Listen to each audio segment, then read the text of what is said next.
தந்தி தொலைக்காட்சி நேயர்களுக்கு வணக்கம். நல்லதை சொல்வோம், நல்லதை செய்வோம், நல்லதே நடக்கும்.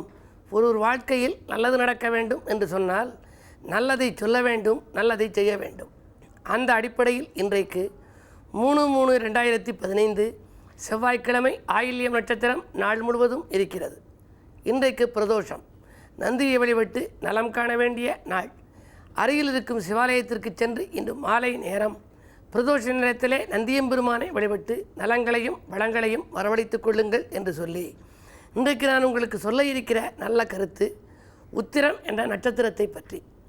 27 நட்சத்திரம், அதிலே ஒன்று உத்திரம். இதிலே முதல் பாதம் சிம்மராசியிலே இருக்கும். 2, 3, 4 பாதங்கள் கன்னிராசிக்குள் வரும். இந்த உத்திர நட்சத்திரம் மிக முக்கியத்துவம் வாய்ந்த நட்சத்திரம்.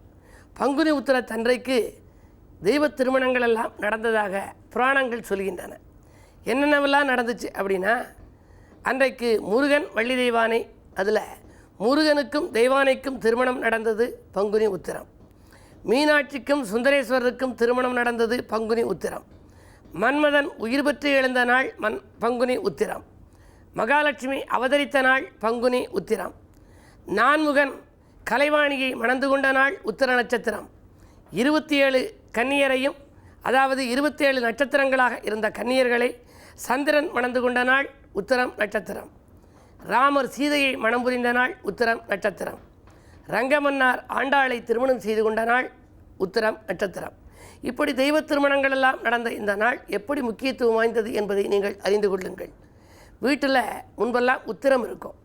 நம்ம சொல்லுவாங்க, இந்த உத்திரம் இருக்குது, அதில் தொட்டி கட்டுவதற்கு ஒரு வளையம் போட்டு விடுங்கள் என்று கட்டுகிற பொழுது செட்டிநாட்டு பகுதியிலே சொல்வார்கள். உத்திரம் என்பது வீட்டை தாங்குவது, வீட்டை தாங்குவது உத்திரம். எனவே துன்பத்தை தாங்கிக் கொள்ளும் ஆற்றல் உத்திரம் நட்சத்திரம் அன்றைக்கு நாம் வழிபாடுகளை மேற்கொண்டால் நமக்கு வரும். சில பேர் சொல்லுவாங்க, கஷ்டம் சார், நிறைய துன்பம் வருகிறது, சோதனை மேல் சோதனை இருக்கே, நான் தாங்க முடியலையேன்னு கேட்பாங்க. அப்படி கேட்குறவங்க உத்திர நட்சத்திரம் பார்த்து அவங்களுக்குள்ள என்ன தெய்வம் கும்பிட்டா பலன் கொடுக்கும்னு ஜாதகத்தை ஆராய்ந்து யோக பலம் பெற்ற நாளிலே போய் வழிபட்டு வந்தால் உடனடியாக அதற்கு நிவாரணம் கிடைக்கும்.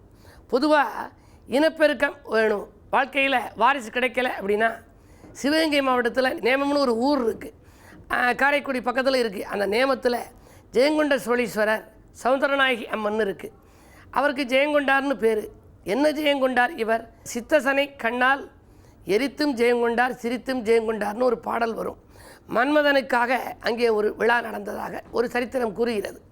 எனவே வாழ்க்கையில் வாரிசு கிடைக்க வேண்டும் என்று சொன்னால் அதுபோன்ற ஆலயங்களுக்கு நாம் செல்ல வேண்டும். இந்த உத்திரம் நட்சத்திரம் என்று வருகின்ற பொழுது ஒவ்வொரு மாதங்களிலும் நீங்கள் உத்திரத்தை குறித்து வைத்துக் கொள்ள வேண்டும். அந்த உத்திர தன்றைக்கு நீங்கள் தெய்வ வழிபாடுகளை மேற்கொண்டால் உத்திரம் எப்படி வீட்டை தாங்குகிறதோ அதுபோல துன்பத்தை தாங்கிக் கொள்கிற ஆற்றலும் வரும். துன்பங்களை துள்ளி ஓட வைக்கின்ற நேரமும் உங்களுக்கு வந்து சேரும். எனவே வாழ்க்கையில் வளம் கிடைக்க, நலம் கிடைக்க இதுபோன்ற நட்சத்திரங்களை தேர்ந்தெடுத்து வழிபாடுகளை நீங்கள் மேற்கொள்ளுங்கள் என்று தெரிவித்து இனி இன்றைய ராசி பலன்களை இப்பொழுது உங்களுக்கு வழங்கப் போகின்றேன். மேசராசி நேயர்களே, விட்டு கொடுத்து செல்வதன் மூலம் விருப்பங்கள் நிறைவேறுகின்ற நாள். வீடு வாங்க முயற்சியில் உங்களுக்கு வெற்றி கிடைக்கும். ஒரு சிலருக்கு நாடு மாற்ற சிந்தனைகள் மேலோங்கும். என்ன இருந்தாலும் அஷ்டமத்து சனியின் ஆதிக்கம் இருப்பதால் எதையும் கொஞ்சம் ஒரு முறைக்கு பல முறை யோசித்து செய்வதுதான் நல்லது. வரவை காட்டிலும் செலவு கூடும். ரிஷபராசி நேயர்களே, போதிய வருமானம் கிடைக்க பொழுதெல்லாம் பாடுபட வேண்டிய நாள் இந்த நாள். பொறுப்புகளிலிருந்து ஒரு சிலர் விலக நேரிடலாம். அரசியல் மற்றும் பொதுநலத்தில் இருப்பவர்களுக்கு பழைய பொறுப்புகளிலிருந்து விடுபடும் வாய்ப்புகள் கூட வந்து சேரும். கடல் பயண வாய்ப்புகள் ஒரு சிலருக்கு எதிர்பார்த்தபடி அமையும். அஞ்சல் வழியில் அனுகூல செய்தி உண்டு. பிள்ளைகள் நலன் கருதி எடுத்த முயற்சிகளில் வெற்றி கிடைக்கும். மிதுனராசி நேயர்களே, வெளியூர் பயணங்கள் நிறைவேறும் விதத்தில் அமையும் நாள் இந்த நாள். வெளியூர் பயணங்களாலே உங்களுடைய ஆசைகள் இன்று நிறைவேறப் போகின்றது. அது மட்டுமல்ல, விடிகாலையிலேயே நல்ல தகவல்கள் வந்து சேரும். வியாழனின் ஆதிக்கம் மேலோங்கி இருக்கிறது. தொழில் மாற்ற சிந்தனை ஏற்படும். தொழில் முன்னேற்றம் கருதி எடுத்த முயற்சிகளிலும் வெற்றி உண்டு. லாபம் 2 மடங்காக உயரும். கடகராசி நேயர்களே, மோதல்கள் அகல முருகப்பெருமானை வழிபட வேண்டிய நாள் இந்த நாள். முன்னேற்றத்திற்காக நீங்கள் எடுத்த முயற்சிகளெல்லாம் வெற்றி கிடைக்கும். குடும்ப பிரச்சனைகள் அகலும். குடியிருக்கும் வீட்டால் ஏற்பட்ட பிரச்சனை மாறும். குழந்தைகளின் எதிர்கால நலன்கிறது எடுத்த முயற்சிகளில் வெற்றி கிடைக்கும். வரன்கள் வாயில் தேடி வரும். சிம்மராசி நேயர்களே, துணிவும் தன்னம்பிக்கையும் கூடும் நாள் இந்த நாள். தொகை வந்த மறுநிமிடமே செலவாகிவிடலாம். சூரிய பலம் நன்றாக இருப்பதால் அரசு வழி அனுகூலம் உண்டு. விஐபிக்களின் ஒத்துழைப்போடு விரும்பிய காரியத்தை விரும்பியபடியே செய்து முடிப்பீர்கள். கன்னிராசி நேயர்களே, நினைத்தது நிறைவேறும் நாள். நிகழ்கால தேவைகள் பூர்த்தியாகும். ராசிநாதன் புதன் பலத்தோடு தான் இருக்கின்றார். அவரை குரு பார்க்கின்றார். எனவே வாழ்க்கையில் எது நடக்கவில்லை என்று நினைத்தீர்களோ அது நடைபெறுவதற்கான அறிகுறி இன்று தென்படும். சுப செலவுகள் ஏற்படலாம். மாலை நேரத்தில் வீடு வாங்க விற்க எடுத்த முயற்சிகளிலும் வெற்றி கிடைக்கும். துலாம் ராசி நேயர்களே, உற்சாகமும் தெம்பும் உடலில் சேருகின்ற நாள். இன்று பம்பரமாய் சுழன்று பணிபுரிவீர்கள்.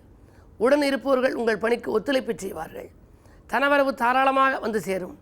இடமாற்ற சிந்தனை மேலோங்கும். புதிய தொழில் தொடங்க வேண்டும் என்ற திட்டத்தை நிறைவேற்றுவதில் நண்பர்களின் ஒத்துழைப்பு கூடுதலாக கிடைக்கும். விருச்சிக ராசி நேயர்களே, சூழ்நிலைக்கேற்ப தங்களை மாற்றிக்கொள்கின்ற நாள். இன்றைக்கு தொகை கேட்ட இடத்திலிருந்து உங்களுக்கு வந்து சேரும். ஆலய வழிபாட்டில் ஆர்வம் காட்டுவீர்கள். நண்பர்கள் உங்களுக்கு நண்பகலுக்கு மேல் நல்ல தகவல்களை கொண்டு வந்து சேர்ப்பார்கள். பயணத்தால் பலன் உண்டு. தனுசு ராசி நேயர்களே, சந்திராஷ்டமம். எதை செய்தாலும் யோசித்து செய்யுங்கள். வாங்கல் கொடுக்கல்களில் கவனம் தேவை. விழிப்புணர்ச்சி இல்லை என்றால் விரயங்கள் தான் ஏற்படும். நட்பை பகையாக்கிக் கொள்ளாமல் பார்த்து கொள்ளுங்கள். மகர ராசி நேயர்களே, அவசர செலவுகளால் அதிருப்தி அடைகின்ற நாள். அனுசரித்து செல்வதன் மூலம்தான் ஆதாயங்கள் கிடைக்கும். வாகன பழுதுகள் அதிகரிக்கலாம். பழைய வாகனங்களால் பழுதுகளாக இருக்கின்றது என்று சொல்லி புதிய வாகனம் வாங்கும் முயற்சியில் ஆர்வம் காட்டுவீர்கள். பஞ்சாயத்துக்கள் கூட இழுபறி நிலையில் இருக்கும். உறவினர்கள் பகை ஏற்படாமல் பார்த்து கொள்ளுங்கள். கும்பராசி நேயர்களே, உங்களுக்கெல்லாம் வாழ்க்கை தேவைகள் பூர்த்தியாகும் நாள். வளர்ச்சி கூடும். வருமானம் திருப்தி தரும். பிள்ளைகள் நலங்கிறது எடுத்த முயற்சிகளிலும் வெற்றி உண்டு. இன்றைக்கு ஒரு இனிய நாள் உங்களுக்கு. மீனராசி நேயர்களே, வாய்ப்புகள் வாயில் கதவி தட்டும் நாள். வருங்கால நலங்கிறது எடுத்த முயற்சிகளில் வெற்றி கிடைக்கும். இடம் பூமி வாங்குவதில் ஆர்வம் காட்டுவீர்கள். தங்கம் வெள்ளி போன்றவைகள் வாங்க வேண்டும் என்ற எண்ணம் மேலோங்கும். கடல் தாண்டும் முயற்சி கூட ஒரு சிலருக்கு கைகூடலாம். தொழில் முன்னேற்றம் உண்டு. மேலும் விவரங்கள் அறிய தினத்தந்தி படியுங்கள்.